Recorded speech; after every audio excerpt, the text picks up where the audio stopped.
एक चीज और बताना चाहता हूं, सिखाना चाहता हूं। सभी आज से करेंगे बहुत अच्छी तरह। बाबा जब अव्यक्त हुए तो ये बात बहुत कहते थे, अपने को लाइट के कार्ब में समझो। बहनें पढ़ती होंगी, इस मुरली में भी सुनाती होंगी। अब ये तब हम किसी की भी समझ में कार्ब नहीं आता था। एक बार भाइयों की भट्टी थी, बहुत अच्छे पढ़े लिखे भाई थे। दादी ने कहा, भाई ये कार्ब कौन सी भाषा का है और इसका मीनिंग क्या है। अब किसी को पता ही नहीं चला है कौन सी भाषा का शब्द है, लेकिन बाबा तो बोलते थे। कार्ब माना प्रभा मंडल, इंग्लिश में ओरा कहते हैं।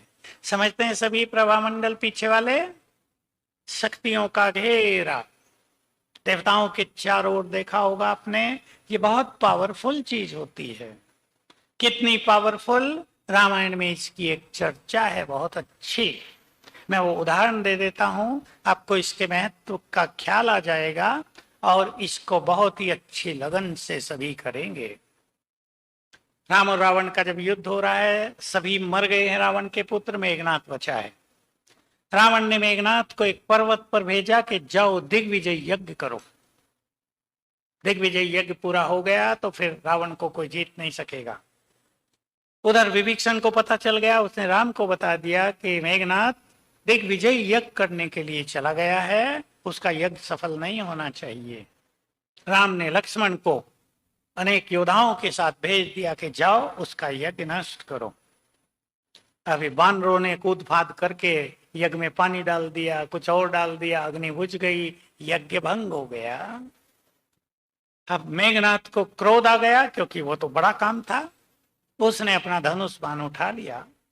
सामने लक्ष्मण, उसने भी अपना धनुष बाण उठा लिया। अब देखो, जिस चीज को मैं आपको बता रहा हूं वो ये थी, सबसे पहले मेघनाथ ने ब्रह्मास्त्र छोड़ दिया, ब्रह्मास्त्र। और उसने देखा कि लक्ष्मण के चारों ओर ये शक्तिशाली आभा मंडल घूम रहा है, और ब्रह्मास्त्र उसे नमन करके वापस आ गया। फिर तो लोप हो जाता था, मेघनाथ देखता ही रह गया। उसने दूसरा बाण छोड़ दिया जो नारायण अस्त्र कहलाता था, मोस्ट पावरफुल। वो भी चारों ओर घूम कर वापिस आ गया। मेघनाथ परेशान हो गया, क्रोध में आकर तीसरा अस्त्र छोड़ दिया, महादेव का दिया हुआ पाशुपात अस्त्र। उनसे कोई बच नहीं सकता था, लेकिन यूज एक ही बार होना था, वो भी इस प्रभामंडल से टकराकर नीचे गिर गया। अब मेघनाथ ने जाकर रावण को कहा, हम इनको जीत नहीं सकेंगे, ये देव शक्तियां हैं, ये है हमारा आभा मंडल, भटकती तमोगुणी आत्मा इसमें आ नहीं सकती, कोई माया इसको क्रॉस नहीं कर सकती, बहुत पावरफुल चीज है। तो रोज 2 बार सभी को अपने चारों ओर आभा मंडल बनाना है। सवेरे कोई भी टाइम 6 बजे तक, शाम को कोई भी टाइम 6 बजे, 7 बजे, 8 बजे। सवेरे शक्तियों का आभा मंडल, शाम को प्योरिटी का आभा मंडल। अब मेरे साथ साथ बनाएंगे, अभी चलें सभी। 5 बार संकल्प करेंगे, मैं मास्टर सर्वशक्तिवान हूं। कर लें सभी 5 बार संकल्प।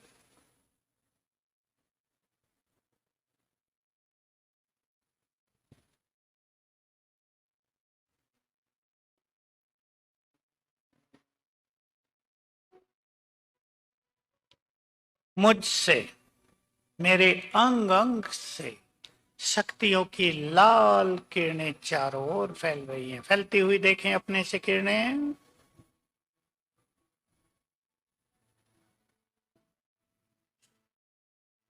और इन किरणों से बहुत शक्तिशाली आभा मंडल बन गया है।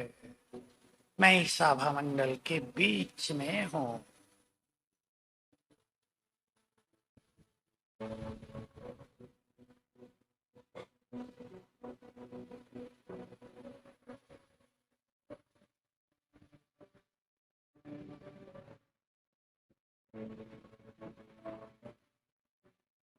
दूसरा, मैं पवित्रता का फरिश्ता हूं, परम पवित्र आत्मा हूं। 5 बार संकल्प कर लें, मैं परम पवित्र आत्मा हूं।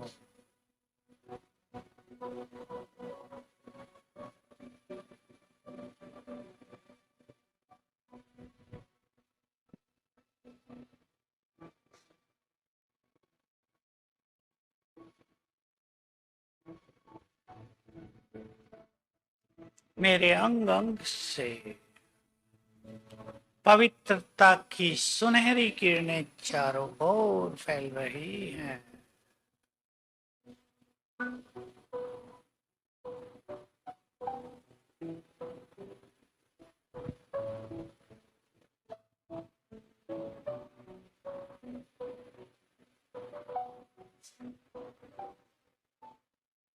और मेरे चारों ओर एक बहुत तेजस्वी आभा मंडल बन गया है। मैं इसके बीच में हूं।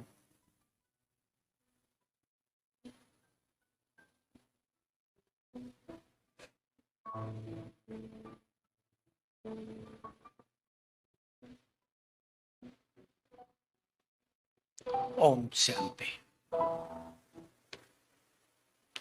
यह आभा मंडल रोज सभी बनाएंगे। बहुत सुखदाई है। एकाग्रता होगी, पावरफुल फीलिंग होगी, प्योरिटी बढ़ेगी। पसंद है आभा मंडल बनाना भाइयों को? बहनें, माताओं ने सब समझ लिया? डेली अपने घर में 1 मिनट में भी कर लेना। मैं मास्टर सर्वशक्तिवान, मेरे चारों ओर शक्तियों का आभा मंडल। बस उसमें बैठ जाना कुछ देर। कहीं चल रहे हो, अभ्यास कर लेना। आभा मंडल के बीच में चल रही हो, बहुत बहुत सुखद फीलिंग होगी। हम सभी ब्राह्मण, संसार को राह दिखाने वाले, अपने जीवन से पाठ पढ़ाने वाले हैं। मुख से तो राह बहुतों को दिखाई जाती है, लेकिन जीवन से राह दिखाने वाले हैं हम सभी। तो हमें कुछ बहुत अच्छे गुण धारण करने हैं। एकाग्रता से किया गया कार्य फलदायी होता है।